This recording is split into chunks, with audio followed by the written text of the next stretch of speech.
sometimes this addiction of social media, putting out and bragging on the Instagram and other, could put you in serious dog soup.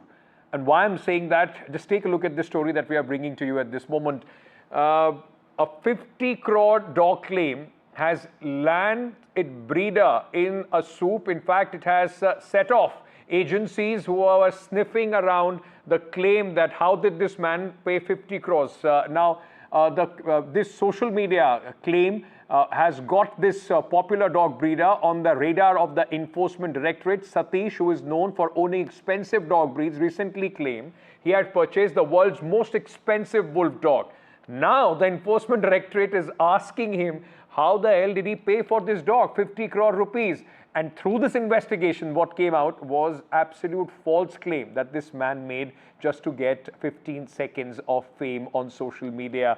Let me go across to my colleague Deepak Bopanna. Deepak, this should be a warning label to those people, those who keep coming on social media and making these, preposterous claims. This man found himself in trouble.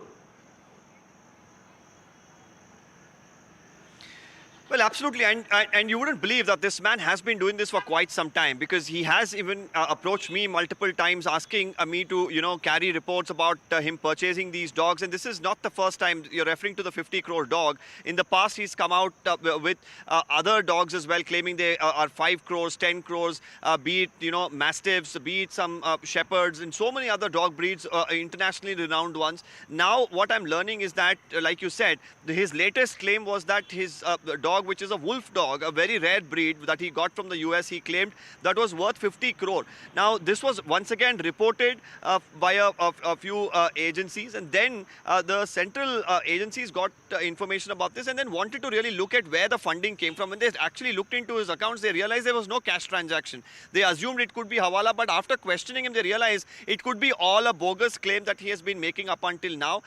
And he, in fact, didn't even own some of these dogs. He'd been borrowing it from certain people and then going to dog shows and doing a lot of pretentious things. So because of this as well, he could land himself in a lot of trouble.